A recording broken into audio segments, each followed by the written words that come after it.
私の後ろには原爆の子の像があります。この像は子どもたちによって作られた慰霊碑です。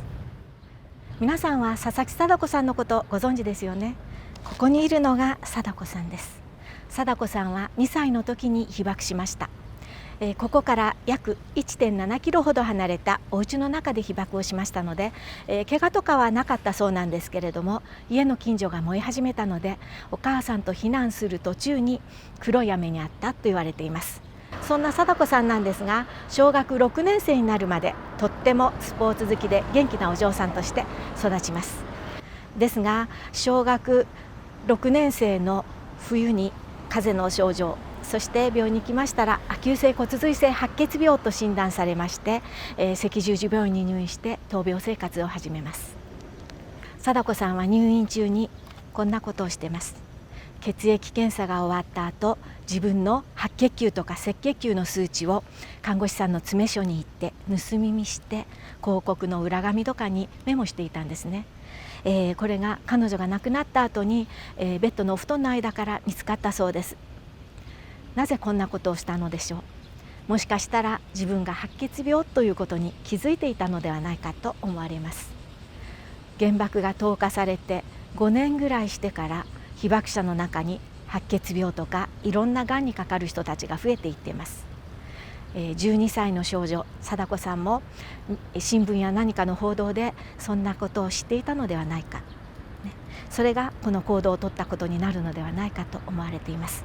今は白血病といってもね、必ずしも死に至る病気ではない。元気にまた、学校や職場に戻ってくる人たちも大勢いますが、当時は治療法もなかなか見つからない、そんな不治の病と言われる病気だった、12歳の少女が自分はもう長く生きられないかもしれないと思って入院生活を送らなきゃいけなかった。とっても辛かったんじゃないかと思います。禎子さんが入院中に千羽鶴を折った話は有名ですよね。入院生活ってね、とかく退屈ですよね。そういった中で、退屈を紛らわすという意味もあったようなんですけれども、彼女は一生懸命鶴を折りました。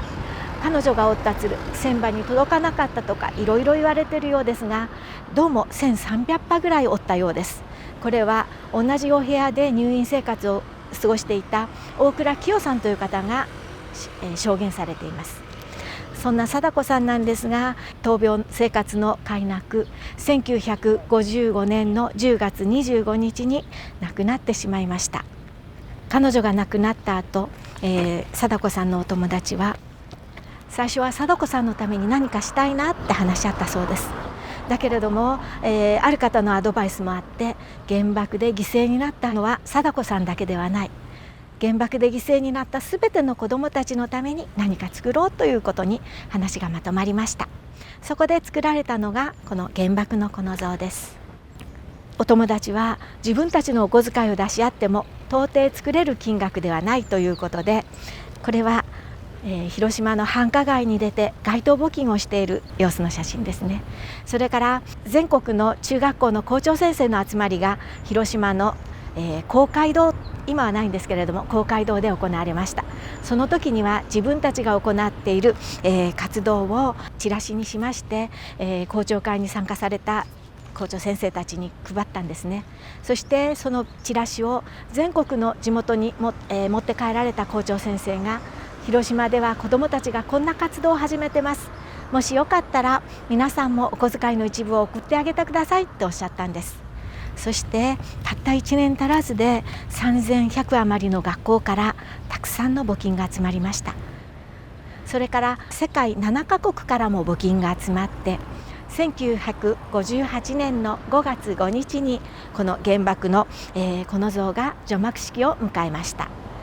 この平和公園の中にある慰霊碑は8月に建立されたもの、除幕式を迎えたものが多いんですが、この日は子どもたちの日である、子どもたちのために作った日であるということで、5月5日に除幕式を迎えたということです。